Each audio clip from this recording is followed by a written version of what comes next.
Capítulo 14. La Iglesia medieval, del año 476 al año 1453 después de Cristo. Tercera parte. El Santo Imperio Romano. Separación de las iglesias latina y griega. Desde el siglo IX hasta el XIX existió en Europa una entidad política singular que demostró poseer distintas características en diferentes generaciones. El nombre oficial era el Santo Imperio Romano, aunque en forma común pero incorrecta se le denominaba el Imperio Germano. Hasta su aparición, la Europa situada al oeste del mar Adriático estaba en desorden, gobernada por tribus guerreras en lugar de que la gobernaran estados.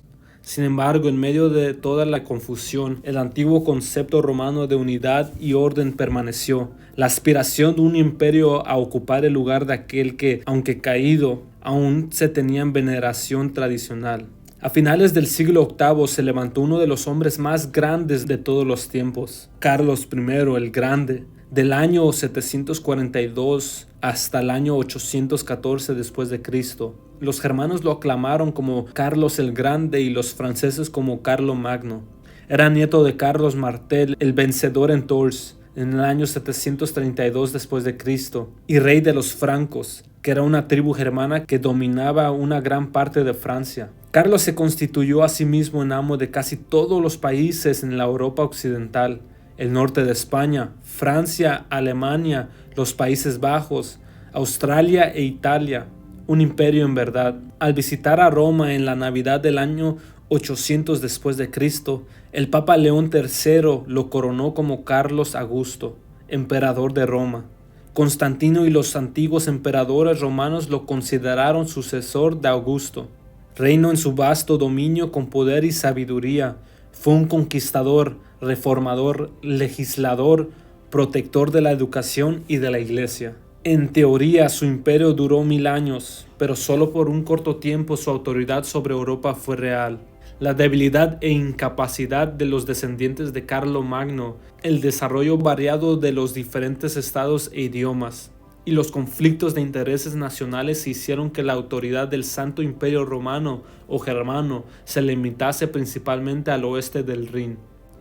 Aún en Alemania los estados menores llegaron a ser prácticamente independientes, guerreaban entre sí y la mayor parte del tiempo estaban solo nominalmente bajo el dominio del emperador. A este se le reconocía como jefe titular del cristianismo europeo y en Francia, Inglaterra y los estados escandinavos se le honraba, pero no lo obedecían. Debido a su autoridad tal como era, se limitaba a Alemania y en pequeña escala a Italia. Su reino se le ha llamado casi siempre el Imperio Germano. Después de que los descendientes sucesores de Carlo Magno perdieron el trono, al emperador lo elegía un electorado compuesto por 7 príncipes. De los 54 emperadores solo podemos mencionar unos cuantos de los más grandes después del tiempo de Carlo Magno. Enrique I, el pajarero, del año 919 al año 936. Empezó la restauración del imperio que había decaído. Sin embargo, a su hijo Otón I, el Grande, aun cuando no lo coronaron emperador hasta el año 951, se le considera como el verdadero fundador del Imperio Germano, distinto al romano. El reinado de Otón I se extendió hasta el año 978. Federico Barbarroja fue uno de los más poderosos en la sucesión de emperadores. Participó en la Tercera Cruzada, pero se ahogó en Asia Menor y su muerte condujo al fracaso la expedición. A Federico II, nieto de Barbarroja, se le ha llamado la maravilla y enigma de la historia, ilustre y progresista, el hombre más liberal de su época. Debido a sus ideas de gobierno y religión, el Papa lo excomulgó 2 veces, pero en la Quinta Cruzada se autoproclamó rey de Jerusalén. Rodolfo I de Habsburgo, fundador de la Casa de Austria, recibió la corona imperial en el año 1273. Cuando no significaba mucho más que un título sin valor. Sin embargo, obligó a los príncipes y varones a someterse a su autoridad. Desde su época, Austria fue el estado más poderoso en la Confederación Germana y casi todos los emperadores descendían de él, los archiduques de ese país. Carlos V, emperador al principio de la Reforma en el año 1519 al año 1556, gobernó también por herencia Austria, España y los Países Bajos. Hizo lo mejor que pudo, pero sin éxito, para sostener los países que estaban bajo su dominio en la religión antigua. En el año 1556 abdicó voluntariamente y pasó los últimos 2 años de su vida en retiro. Por muchos siglos, al principio de la historia del imperio, hubo fuerte rivalidad y algunas veces guerra entre los emperadores y los papas. Los emperadores lucharon por gobernar la iglesia, los papas lucharon por dominar el imperio. Hemos visto cómo el papa Gregorio VII, Hildebrando, en una época exigió la sumisión del emperador, y como Inocente III ponía y quitaba emperadores y reyes. Sin embargo, la lucha fue menos intensa y cesó después de la Reforma, cuando las líneas divisorias entre la Iglesia y el Estado al fin se fijaron. Cuando el reino de Austria se hizo más importante, los emperadores se ocuparon mucho más de sus dominios hereditarios. Los muchos estados del imperio llegaron a ser prácticamente independientes, hasta que el título de emperador era poco más que un honor sin significado. En el siglo XVIII, el ingenioso Voltaire dijo que el Santo Imperio Romano no era ni santo ni romano y menos un imperio. La sucesión de emperadores terminó en el año 1806, cuando Napoleón estaba en la cumbre de su poder. En ese año obligaron a Francisco II a renunciar al título de emperador del Santo Imperio Romano y en su lugar asumió el de emperador de Austria. La separación de las iglesias latinas y griega se hizo formalmente en el siglo XI. Aunque en la práctica se efectuó mucho antes, durante 100 años la relación normal entre papas y patriarcas se caracterizó por la lucha. Al final, en el año 1054 después de Cristo, el mensajero del Papa puso sobre el altar de Santa Sofía en Constantinopla el decreto de excomunión. En base a esto, el patriarca en turno expidió su decreto de excomunión a Roma y a las iglesias que se sometían al Papa. Desde ese tiempo las iglesias latinas y griegas se mantuvieron separadas, no reconociendo ninguna la existencia eclesiástica de la otra.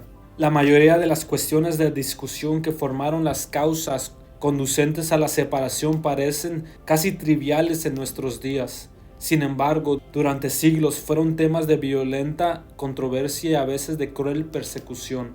Doctrinalmente, la principal diferencia estaba en la doctrina conocida como la procedencia del Espíritu Santo. Los latinos repetían: el Espíritu Santo procede del Padre y del Hijo, filoque en latín. Los griegos decían que procedía del Padre, dejando fuera la palabra filoque. Sobre esa sola palabra se realizaron muchos debates, se escribieron innumerables libros y aún se derramó sangre en amarga lucha. En las ceremonias de la Iglesia, diferentes usos llegaron a ser costumbres en Oriente y Occidente, y estas costumbres se formularon en leyes. En la Iglesia occidental se prohibió el matrimonio de los sacerdotes, pero se sancionó en la oriental. Actualmente en toda la Iglesia griega, cada sacerdote de pueblo que lleva el título de papa, equivalente a padre entre los católicos romanos, debe ser casado. En las iglesias occidentales la adoración de imágenes se ha puesto en práctica durante 1000 años, mientras que en las iglesias griegas uno no ve estatuas, sino solo cuadros. Sin embargo, los cuadros están en relieve, como imágenes en bajo relieve, y se les estima con la reverencia más profunda.